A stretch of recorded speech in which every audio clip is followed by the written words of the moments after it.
Hello, welcome to Spotlight, the sunny glow of the arts in the gloom of a Manx summer.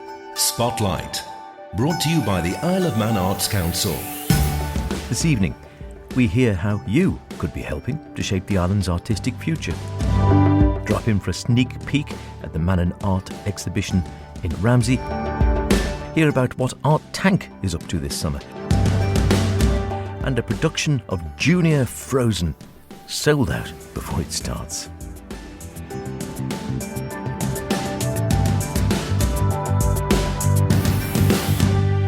Remember, do get in touch with any creative artistic endeavours you may be involved in, planning, hoping to create, or really want to put in the spotlight. Yes, visual, poetic, theatrical, musical, literary, the list goes on. Spotlight at manxradio.com, Howard Kane at manxradio.com.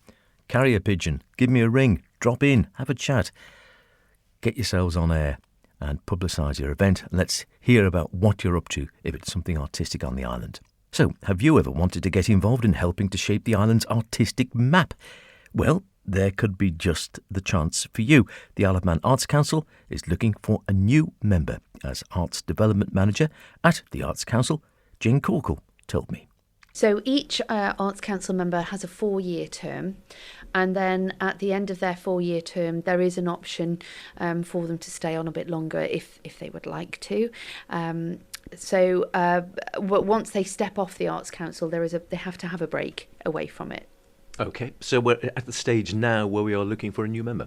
We are looking for a new member. That's because our current Vice Chairman, Laura Rolls, who has served for 8 years on the council and has been a fantastic council member, has given us so much during her term of office, has come to the end of that term. So she's sadly leaving us. So yes, we're looking for another member. So what's the process?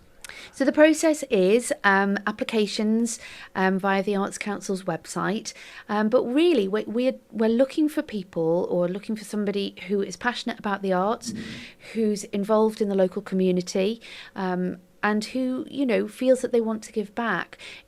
It's a very interesting place to be as a member of the Arts Council, because the Arts Council members directly influence the arts and culture strategies on the Isle of Man. We have a Tynwald approved national development strategy, which the Arts Council shares with Culture Vannin.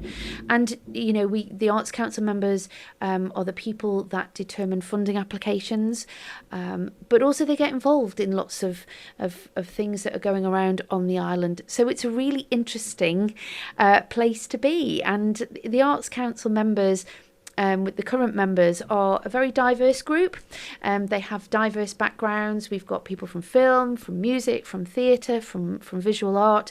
So we are looking for people that have that knowledge, that experience, but also just that desire to be involved and give back, really.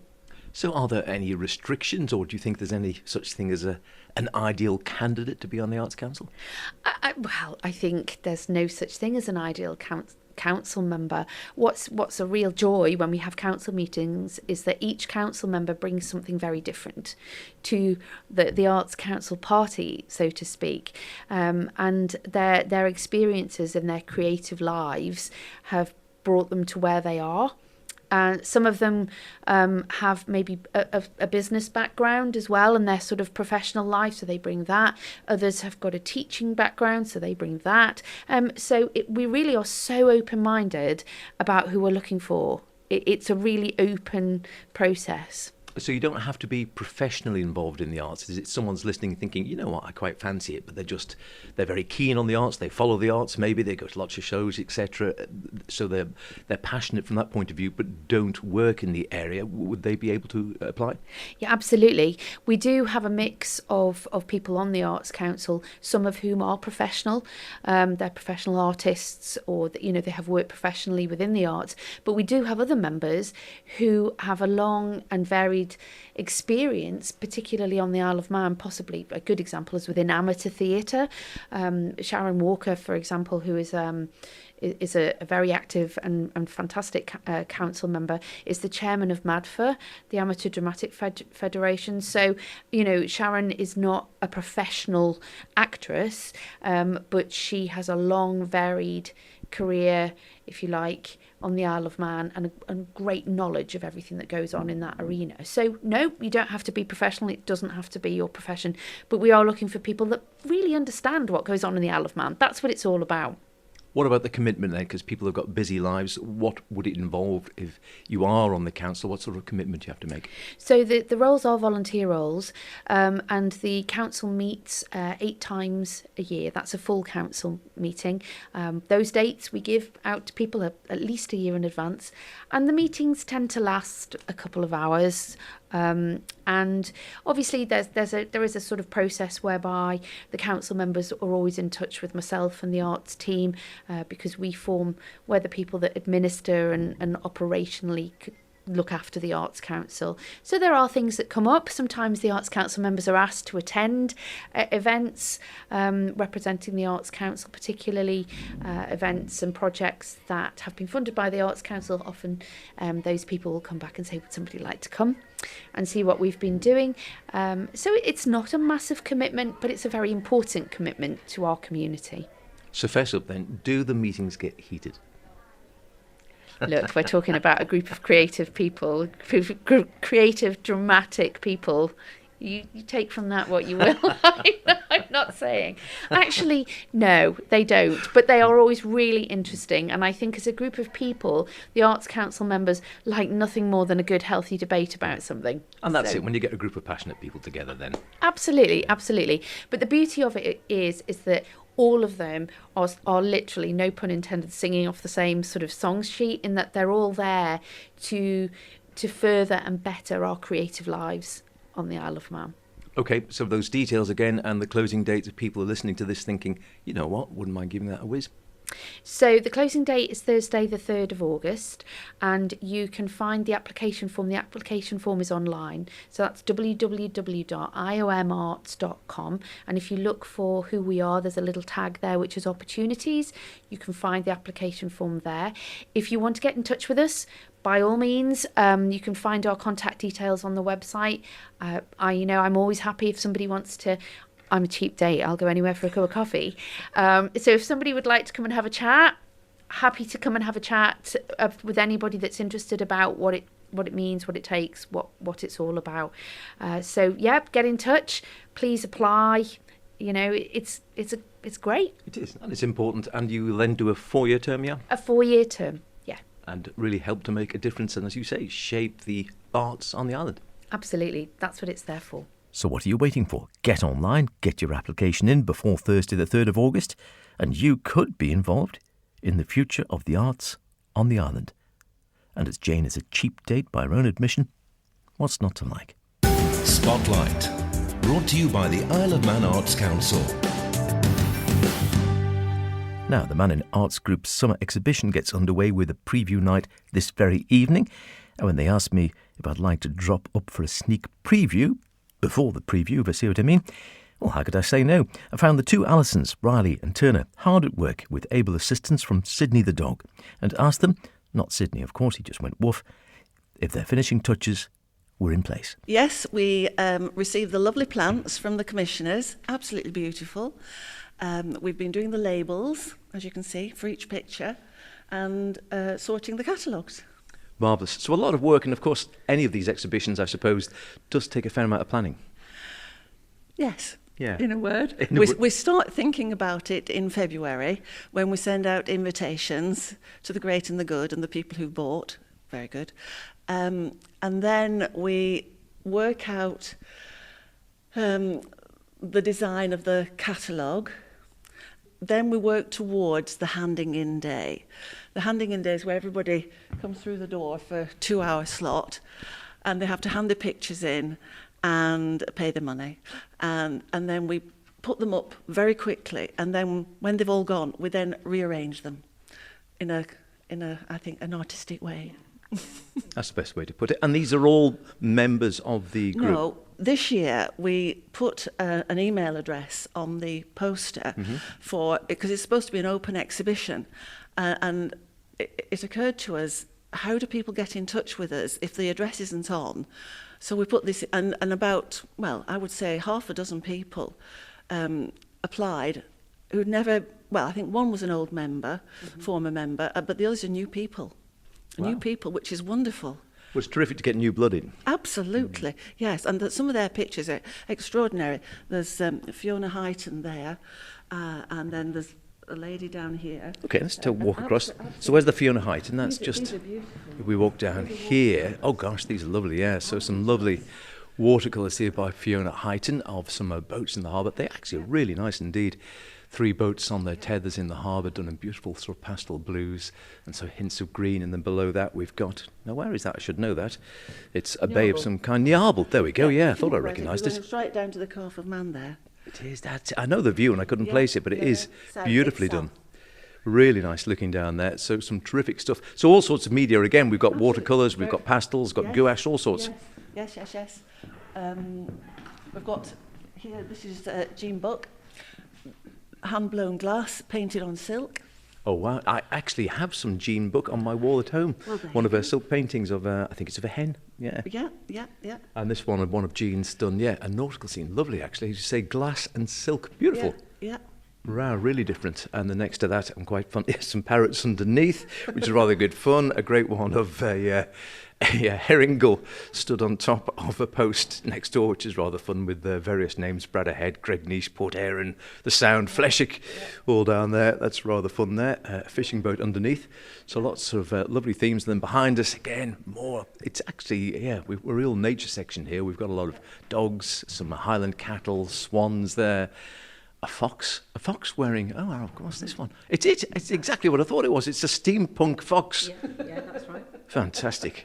I recognise the steampunk hat. Yeah, so if you're into steampunk, that's going to be one for you. And then just down here. So this is Alison 2, as we'll call her. This is yours.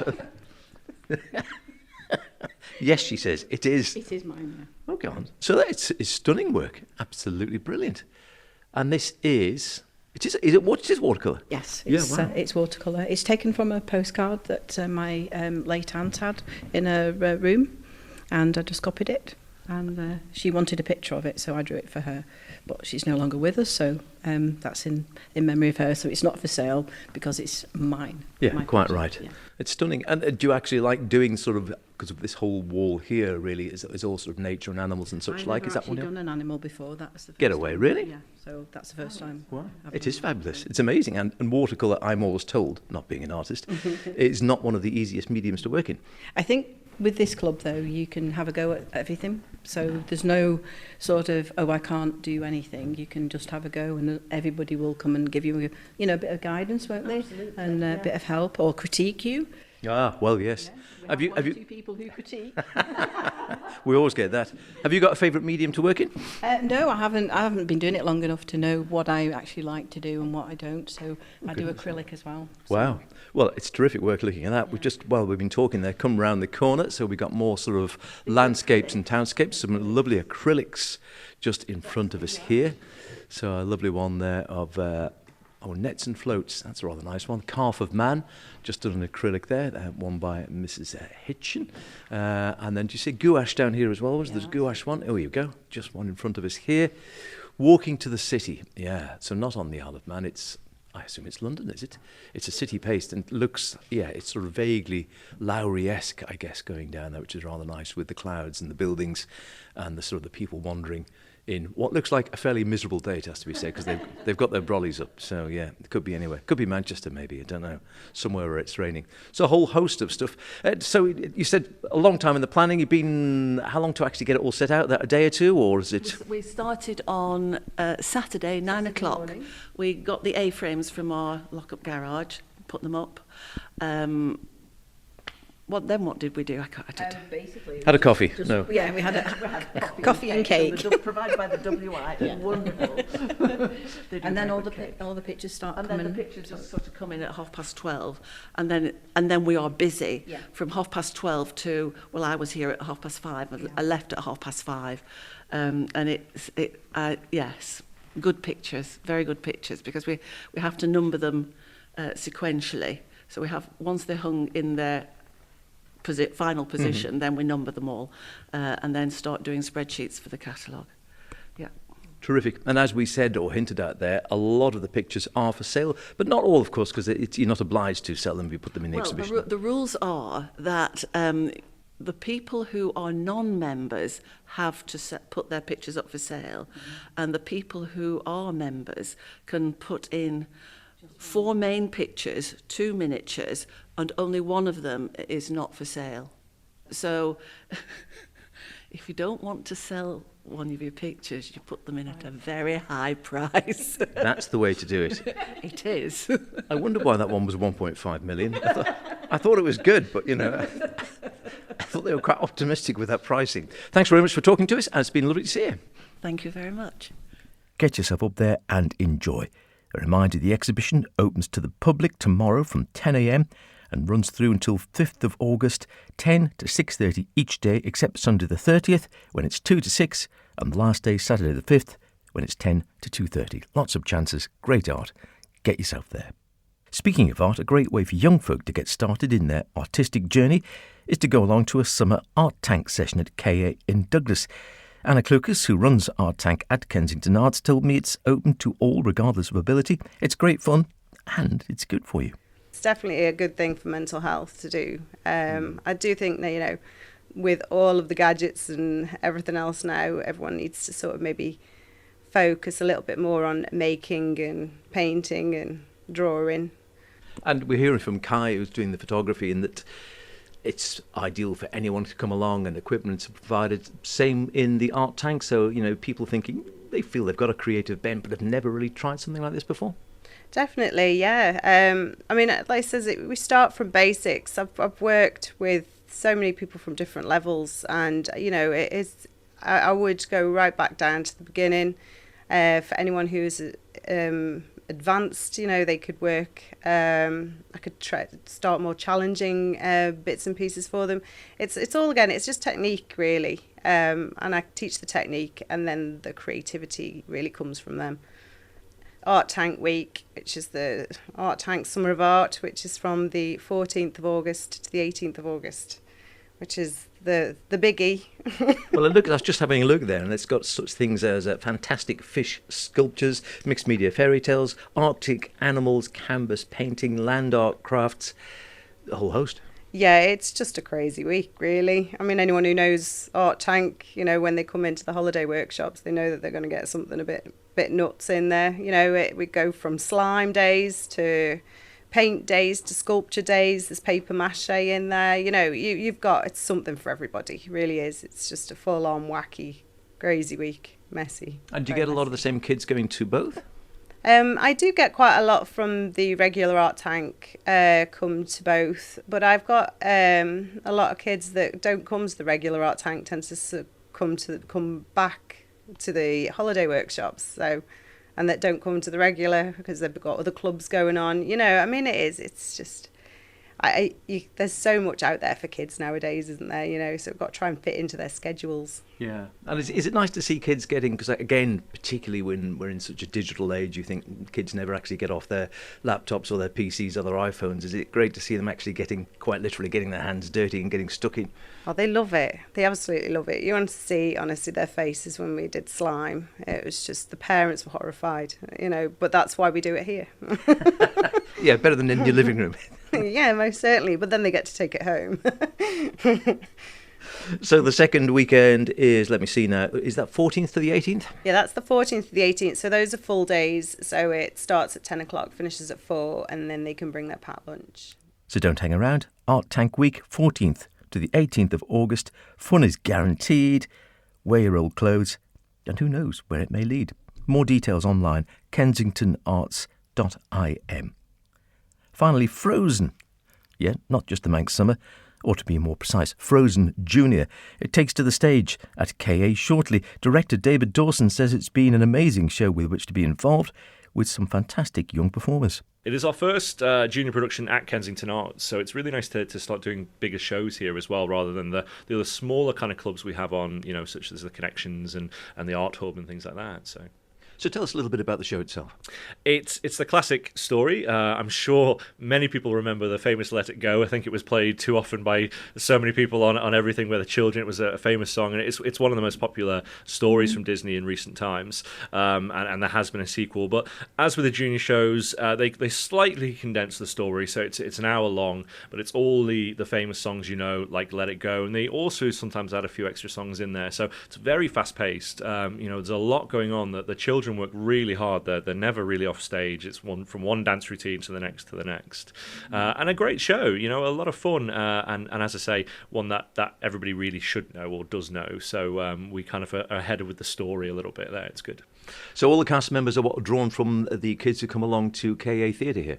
Well, yes. So we did an open audition. We had a lot turn up. Sadly, we couldn't cast everybody. The theatre is a good size with great capacity, but we couldn't take everyone. It was just we couldn't fit everybody in, sadly. So we did a good audition over about 3 days, and we chose our cast from that. We have got a few people who've been involved with the National Theatre Connections programme and a few other things. So a few who are aware of, but some very new to the venue as well, which is really good because it's important. Kensington Arts is the government-run arts centre on the island. It's here for everybody, and we really do mean everybody. Everybody is welcome. So it's been wonderful to kind of put on this kind of show to open the doors to a few more people who maybe didn't know about the island, and we've got people coming from Andreas from down south. They really travel quite a distance to get here, which is great. Oh, I think there's such an enthusiasm now for stuff like arts and the theatre compared to 30, 40, 50 years ago. When I was a kid, you couldn't get anyone under the age of 40 involved in the theatre or musical theatre. Now it seems you can get stared out with some of these auditions. I think it's from that 30, 40, 50 years ago. I think they're important years because actually it's from that we've grown to what we are today. We have so many societies now involved. There's such a pick. In fact, there's actually probably fighting for a cast these days in terms of that. It's really a case of trying to find the right people because everybody needs them. But I mean, we've got a lovely lady, Janet Norris, who's been helping with makeup for years now, and she taught me, and she kind of brought me into the world of theatre. So it's lovely now that hopefully in another 10, 20 years' time, the students who are involved with this cast, they might be the ones running the next productions and things, which is wonderful, and that's what we want. It's all about development and keeping people going. And furthermore, I think KA has an amazing reputation for, never mind getting onto the stage and the Gaiety and the biggest stage here on the Isle of Man, but on the international stage. we do. We've had some, absolutely, and in all areas, probably the most famous recently is Joe Locke, who worked with for many years with the National Theatre Connections programme, and obviously he's gone off now to bigger, better things. But even off stage, we have Cece, who is part of the technical team, and she got to work down at the National Theatre on the set and costume design. She's now been accepted onto Lipper on a course from there in Liverpool. So it's not just people on stage. We've got a great group who are going on to do really big things around the world. And that's a good point, actually, because, of course, any show is only as good as the whole team, and it's not just those who are in the limelight. You've got, like you say, you've got the people doing the lighting, the sound, the set design, all the rest of it. You get kids coming along who are interested in that side of things? We do. We get a lot, and it's really key that we kind of build that side. And also for those who want to perform, they need to learn that it is about a machine. There's a lot of people doing a lot of jobs, and it's learning those about a little bit of kind of respect in that sense that actually you've got to work together as a team. It builds confidence, but it builds those kind of problem solvings, time issues, all those things that we have in the real world. You find in here. Already sold out. You must be absolutely delighted on that. Yeah, really pleased. I mean, we always know with junior shows, you usually will find it because obviously mums and dads and aunties and friends want to come and see it, but to sell out before even our first night is a little bit unheard of. So we just can't wait to welcome everybody in, and we really hope they have a great time, and I'm sure they will. Sadly, as you heard Dave say, it's been so popular with so many kids involved, it's already sold out before it's even opened. Amazing. But sorry to all those who missed out. That's about it for this week. Don't forget, if you want to hear anything again, go to maxradio.com, download the Spotlight podcast, listen where you want. Why not try it whilst having a nice piece of cheese and a glass of red wine? See you next week. Look after yourselves, whatever you're doing. Be creative about it. Cheerio.